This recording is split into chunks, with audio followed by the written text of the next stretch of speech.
This is Pet Life Radio. Let's talk pets.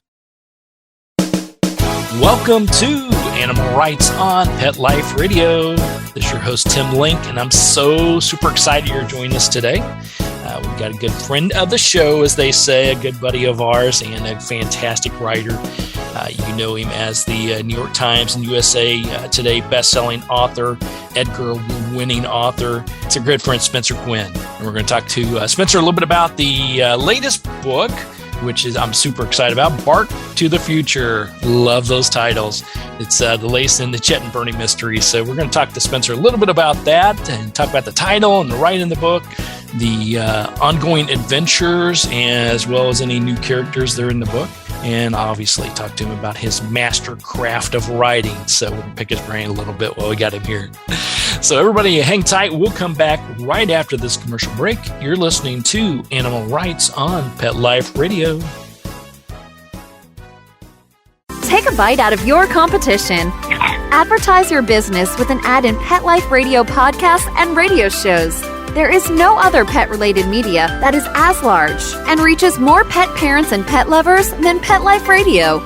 With over 7 million monthly listeners, Pet Life Radio podcasts are available on all major podcast platforms, and our live radio stream goes out to over 250 million subscribers on iHeartRadio, Odyssey, TuneIn, Stitcher, and other streaming apps. For more information on how you can advertise on the #1 pet podcast and radio network, visit PetLifeRadio.com/advertise today. Let's talk pets on PetLifeRadio.com. Welcome back to Animal Rights on Pet Life Radio. Joining us now is the New York Times and USA Today best-selling author. He's also that's of the Chet and Bernie Mystery series, but also he's the #1 New York Times bestselling author of the Bowser and Birdie series, which is for middle grade readers. So we're excited about giving him kudos on that. But today we're going to talk a little bit about the adventures of Chet the Dog and Bernie. Welcome back to the show, our good friend Spencer Quinn. Spencer, welcome back. Thanks for having me. Really good to hear your voice again. Yeah, absolutely. I love getting the books, obviously, because it's got some new exciting adventures going on with our favorite characters and the titles. We always have to ask about the titles, Bark to the Future. So I'm sure that came from your creative minds, or do you turn that now over to the editors and say, give me something snappy to put on the title? No, it's actually behind door 3 on this one, Tim. Uh-oh. What happened was, so the Chet and Bernie Mystery series, I should just back up a tiny little bit.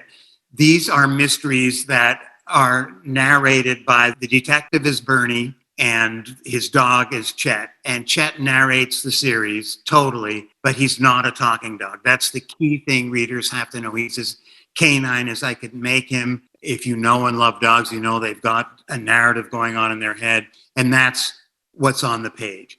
So the titles are all kind of punish titles. Like Doggone It, Thereby Hangs a Tale, TAIL, of Mutts and Men. But what happened was over the course, I thought of some of them. One of my friends thought of one of my agents thought of one. And then for the 6th book on Chet's Facebook page, which is the 6th book's an adventure where they actually leave the Western Desert and go to Bayou country. So we just said on the Facebook page, any title suggestions, it's a Southern novel. And one of the titles that came in was The Sound and the Furry, and we took that. So now I sometimes crowdsource. So this title, Bark to the Future, was suggested by a reader, and on the pub date for the book, which is August 9th, that reader got a signed copy of Bark to the Future. I love it.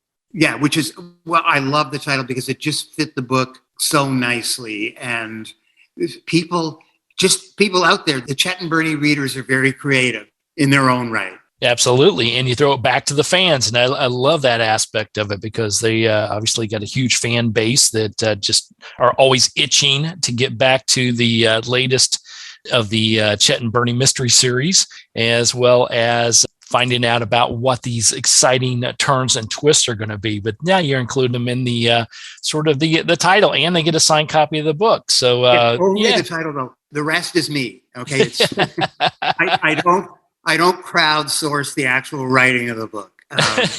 I don't even know how that would work. I don't think it would work in this case because these are, although it seems very simple, if you actually started to sort of take the engine apart, it's not that simple at all. And I'm not sure that every single reader could reproduce it. You know, it's a funny thing. I work from the inside out. So all the analysis that I'm now going to, during this interview probably talk about are things I've really realized after.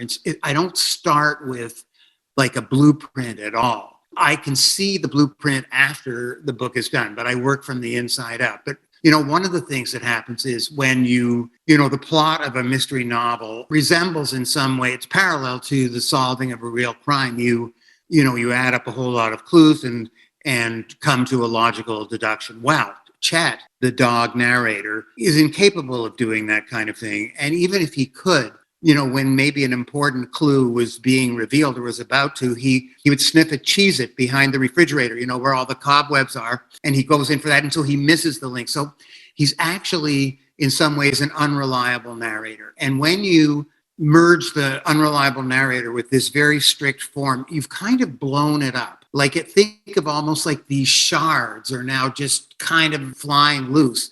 They're unglued, and it's actually in these unglued spaces that the personality of Chet, which I think so many readers have reacted to, it's in those unglued spaces when you've blown the whole thing apart, where Chet exerts himself, his real personality comes out there. And I think that's one of the things the readers like. But I didn't go into this knowing any of what I just said. I just sat down and wrote, and this voice of Chet came to me, and the setting I wanted to do, a place in the United States where there's a vast wilderness, but it contains like a big metropolis inside. So I could have both, because he's a dog, right? So he's an animal. So he could have adventures with other wild animals and be in the open countryside and the desert, but at the same time, deal with city things too. So I set it in Arizona. The setting, Chet knows the area as the Valley. It's kind of obviously based on Phoenix, except the vibe is much more Tucson, but those words don't appear, Phoenix and Tucson. It's just the Valley. So, but that came also at the very beginning, that I wanted to do that, because people ask me sometimes, I live on Cape Cod, and so why isn't the Chet and Bernie series on Cape Cod? And the reason is this: I know Cape Cod very well, of course, but if I'm in a place and writing about it, I don't have to reimagine it. And if you're not reimagining, you miss a kind of vibe that would be on the page. So here, writing on Cape Cod, I'm writing about Arizona and the area, New Mexico sometimes, areas I know well, but I'm not there when I'm writing about them. And it forces me to reimagine them. And I think that extra little sizzle is on the page. You can't see it, but it's there. And I think readers respond to that too. The big question I've got, the smart thing is oftentimes writers will write about the areas that they're familiar with. They'll possibly come up with a fictitious town name and change the names of the people and the locations to protect the innocent, as they used to say. But when you pick places like the Valley, which you have some knowledge of, obviously, do you feel it takes the reader away to a place that they may not know about? Or do you run the risk also of them picking your brain a little bit about, well, that doesn't happen in the Valley, or I know exactly where you're talking about? Okay, so yes, the Western desert and all that is real, and I know it quite well. But I don't. All the towns and everything that appear in the stories are made up. So I don't get those emails all in caps saying that could never happen here. You said east and it's actually west. I avoided all that, but I think I know readers respond to the evocation that's in the books of the place and what it's like. But that was kind of back, and then the plot, each Bark to the Future is the 13th book in the series, but they can be read as standalone. So each one has a plot that's totally on its own beginning, middle, and end. It's so that you don't have to read book 4 to understand, what happens in book 5. That doesn't happen at all. You could start with Bark to the Future, which is about, readers often ask, well, how do you get the sort of basic idea? And I never try to get the basic idea. I don't do any active thinking like, oh, I've got to write, a Chet and Bernie book contractually is due in December, so I've got to write it. What's it going to be about? I don't think like that at all. For the main idea that's going to drive the book, I wait for some idea to come to me out of the blue. If I don't get one, then I'm not writing. But on this one, here are some of the places where out of the blue idea comes. One is in the shower, and another is when I'm on my bike ride. So I ride my bike a lot. So I was out riding my bike one day, and I all of a sudden just had this image of Chet and Bernie. They're driving on a highway ramp, coming off a sort of freeway, and in their Porsche, but I didn't know it was going to be another old one because they've destroyed 3 in the series so far. So this is the 4th one, and it's the most souped up of all, and also the oldest. In this little image I had, they're on this ramp, and traffic is slowing to a crawl, and there's a man standing by the side of the pavement, dressed only in tattered cargo shorts. He's got like a ponytail that's sort of cigarette tobacco tinged at the back, but otherwise he's bald, and he's burned from the sun and has scars, and he's holding a cardboard sign and a paper cup, and obviously a down and outer. So they're forced to come to a stop right with him, right beside them, and Bernie reaches into the coffee holder, the cup holder, for some bills, some money, and moves to hand it over to this guy. And the guy says, "I can't take your money, Bernie." So that's where Bark to the Future started.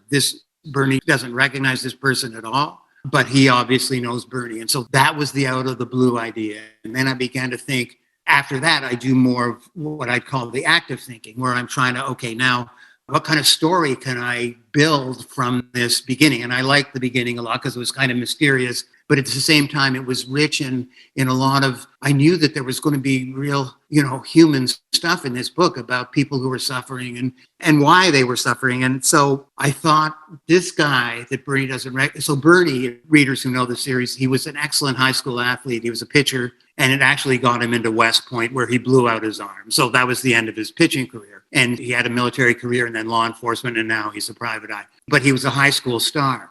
And they once played a big game, for high school to get to the state championship. And Bernie was on the mound. It was the bottom of the 9th. They were up by 1 run. The other team had the bases loaded with 2 outs. And the batter hits a screamer into left center field. And this fleet-footed center fielder makes a diving catch and saves the day. That's the homeless guy with the paper cup. His name was Rocket Saluka, and he now looks like he's a generation older than Bernie, and so Bernie decides, he wants to find out what's happened to him and wants to help him, and actually takes him out for burgers, and then he's going to see him the next day, and Rocket disappears. And so what happened to him, Bernie is forced to kind of rethink and go back to his old high school. And he realizes that all kinds of things were happening, and he didn't even understand his own high school experience. Bad things were happening there that are still redounding in the valley and among some of the kids now grown up from that school. And so when you're putting this all together, like you said, you came up with sort of the general idea, and then you look for a way to sort of expand it and tie it in. And then you have to sort of take it from there and create the mystery behind it, the disappearance. Now, for the readers, we know that about the high school days, the glory days, going to the state championship, had the character Rocket ever appeared or any reference to the play, the magical play that happened that you prior to this book? No. Yeah. No. So you had to go back and sort of recreate that part of it. And to me, it sort of ties it back in, because when you've read the previous books and you know the history behind it, now all of a sudden you've got a character from the past that really never appeared in a past book. Yes, and that's an excellent point you raised, Tim. There's a kind of core group. It's almost like the standard company, the stage company. But then there are lots of other characters who pop up from time to time. And then there are some who only pop up like in one book. And so far, I'm pretty sure that's the kind of person Rocket would be. But what got me excited was, okay, high school. I'm going to be able to write about high school now. And, high school is a very intense time. I think it's way more intense than college. It's the first time you're tasting some freedom, and you're separated from your family, but you're with a whole lot of peers. Then I haven't even mentioned the hormonal aspects that are going on, and you're thrown together in a kind of weird society in many ways. And of course, don't leave out the teachers and the janitor and everything. So some of these people from the past went in this high school, or including the janitor and the AP Chem teacher. Things they did back then are still having effect, like the wave that started up, and quite a dangerous one that is still kind of on the loose. And that's what Bernie kind of, finds himself running into. And Chet, of course. Yes. And that's the fascinating part about it. When high school is obviously ingrained, whether we like it or not, or whether it was good or bad or indifferent, ingrained into our consciousness. And for some of us, I know our producer Mark and myself, we have reunions coming up that I'd like to say it was 10 years ago, but maybe add another plus and some things behind that. But when you tie in those high school things, your remembrance of high school, if you go back or if you meet with some of the teachers and the friends and colleagues, students, turns out oftentimes to be a lot different than what you had remembered in the past. Well, that's an excellent point. So some of the people who are on top are now not, and people who were just, like little mice that you didn't even notice, suddenly have, 300-foot yachts. And, how did that happen? And so all that was just like meat for, red meat for me with, in the writing of this book. And then I thought of this physical object, a beautifully made switchblade knife that's almost like the Maltese Falcon. The sort of course of it in various hands in the book is something that, Chet and Bernie, are tracking. And then if readers have seen it, the cover, it shows Chet standing in front of the Slot Canyon. And the Slot Canyons are these beautiful, eerie, they're in Arizona and also right. Utah. And it's incredible that we have things of such beauty in this country, but they're also in a monsoon situation. When they get those sudden rains, they flood incredibly dangerously, because even though, they're so narrow, right, that the water flowing through just piles up very high, and maybe only for, minutes, but, way over head height, and it's flowing very fast. So they're can be extremely dangerous. And so I thought, okay, this, a Slot Canyon and the high school it's going to play a role too. And that, kind of allows me to get Chet and Bernie way out in dangerous kind of nature. And I like to have that in pretty much every one of the books. Yes, absolutely. Absolutely. All right, we're going to take a quick commercial break. We'll come back and talk to our good pal Spencer Quinn a little bit more about the book Bark to the Future, as well as his writing craft in general. We got a little teaser about how he puts this all together, or at least comes up with the great ideas. I want to see how he puts it all together. So everybody hang tight. You're going to come back right after these commercial breaks. You're listening to Animal Rights on Pet Life Radio. Sit. Stay. We'll be right back after a short pause. Well, 4 to be exact. Molly, here's your dinner. Zeus, that's not your food.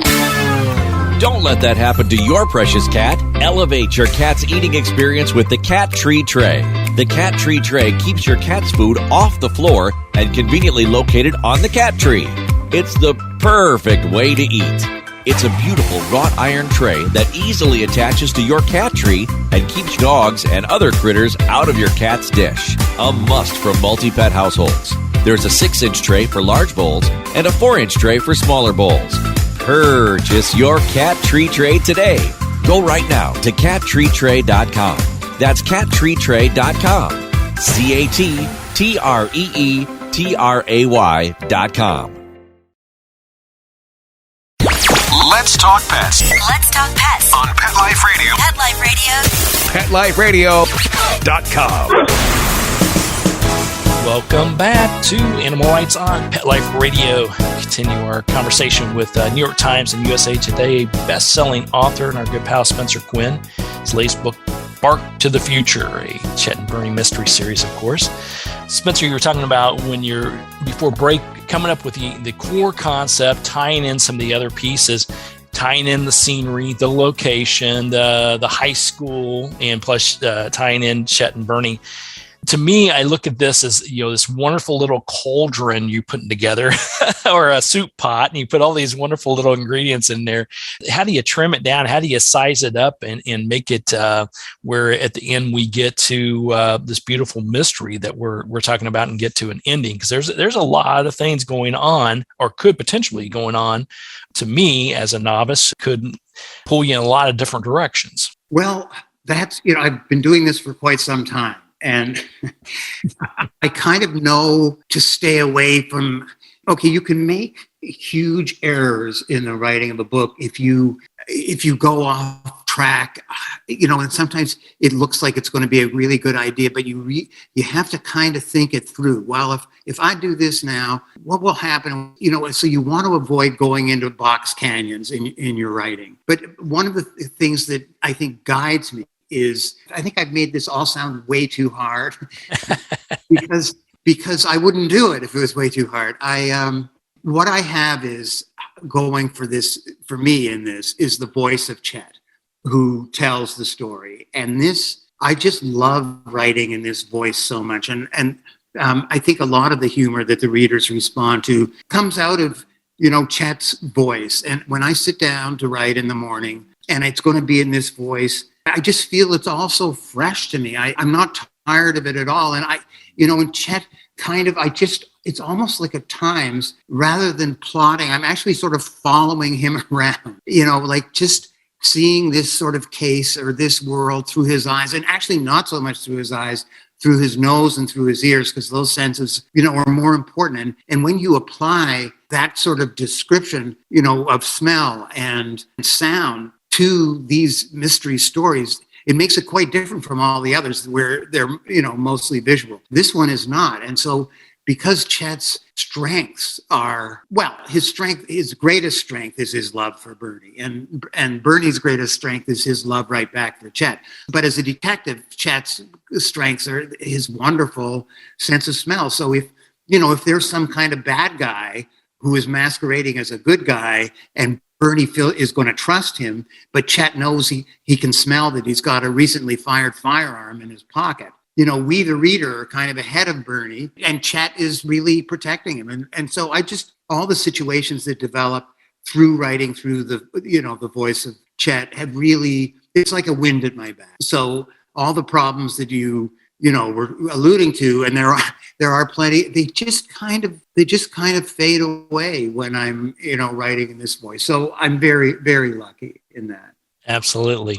The question I've got, the series has been so successful and continues on and will continue on.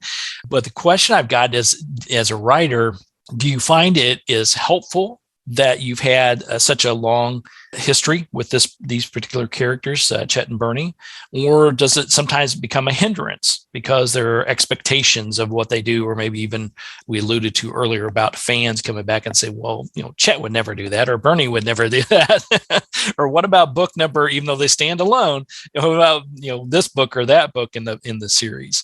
Well, one thing I do have to do is remember what I've done before. And that's really important. And I'm terrible at it. So, because, we're talking probably now there are like 1 million words, something like that. So how, I can't, if I had a kind of app that would just be following along and would go beep if, and then just point out where I had dealt with this before, but I don't have that app. And if there's anyone listening out there who can supply it, I'd be very, very interested. That would be good. That would be good. Book number 3, page 420, or 124. Yeah, exactly. That's precisely what I need. But I don't, I think I'm very lucky because I have an aversion to repeating myself. I don't like to do the same thing twice. I might do a version of it or turn it a little bit, rotate it a little bit. And so you actually see what happened originally in a slightly different way. But I think I'm suited to, doing a long series like this. And as I said before, the voice keeps it fresh for me. And as long as it's, fresh for me, I think there's a good chance that it'll be fresh for the reader too. At least Absolutely. Yeah, absolutely. And I love, like we've said before, it's Bark to the Future, another fantastic book. And it is part of this mystery series, but it's standalone. And, I keep reiterating that as well, because it's very true. Anybody can pick up this particular book and read through it and obviously thoroughly enjoy it and not have to worry about what happened in the previous ones.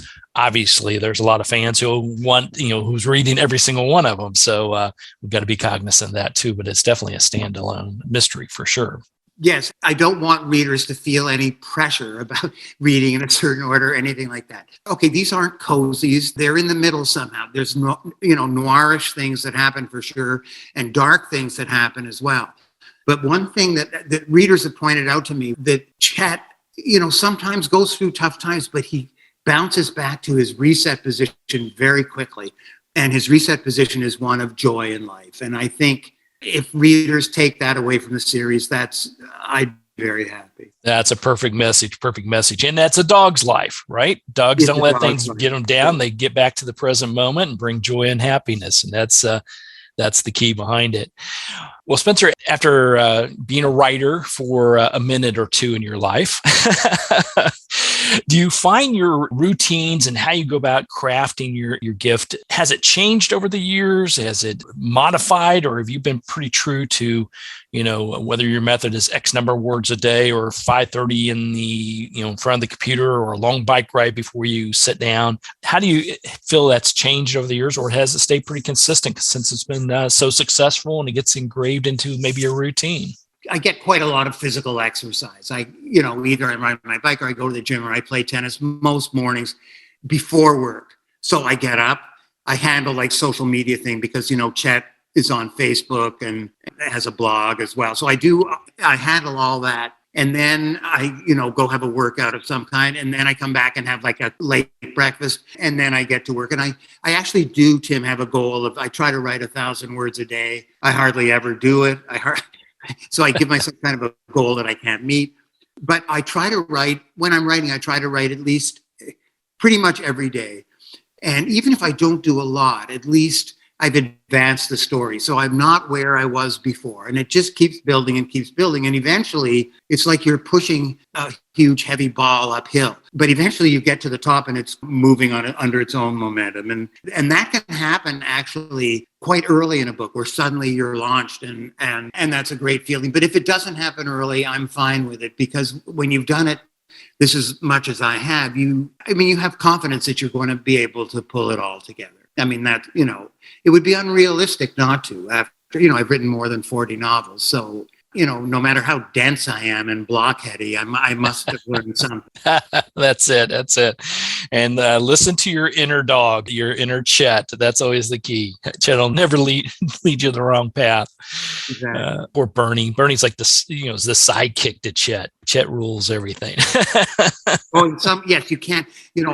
I introduce Chet, like when I'm talking about him, it's like the form of these mysteries is very much like Sherlock Holmes, going back to the very beginning of mystery fiction, where Dr. Watson, who's the sidekick, tells the Sherlock Holmes stories in the first person. So Chet tells the stories in the first person, but he can't really be called a sidekick. He's an equal partner, and he sees himself. And Bernie sees him that way too, actually. Yep, and that's what makes the team work so well. So that's fantastic.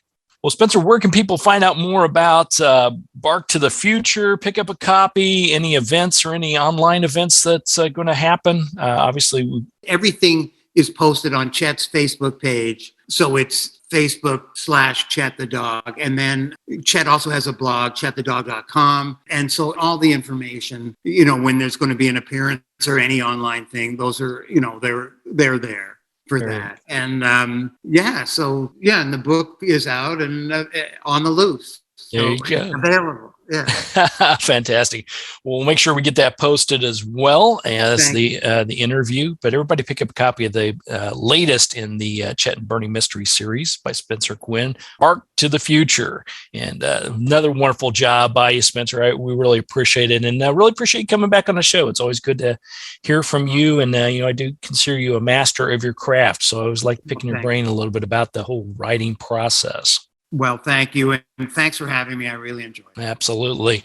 Well, we're coming to the end of the show today. I want to thank everyone for listening to Animal Rights on Pet Life Radio. I want to thank the producers and sponsors for making this show possible. If you have any ideas, comments, questions, or just want to let us know who you want to hear from most, drop us a line at petliferadio.com. While you're there, check out the wide variety of entertainment and host all the wonderful shows. It's a cornucopia of great animal and entertainment fun, we'll put it that way. It's at petliferadio.com. So until next time, we'll write a great story about the animals in your life, put it in a book or blog, an article, and who knows, you may be the next guest on Animal Rights on Pet Life Radio. Everybody have a great day. Let's Talk Pets, every week on demand, only on PetLifeRadio.com.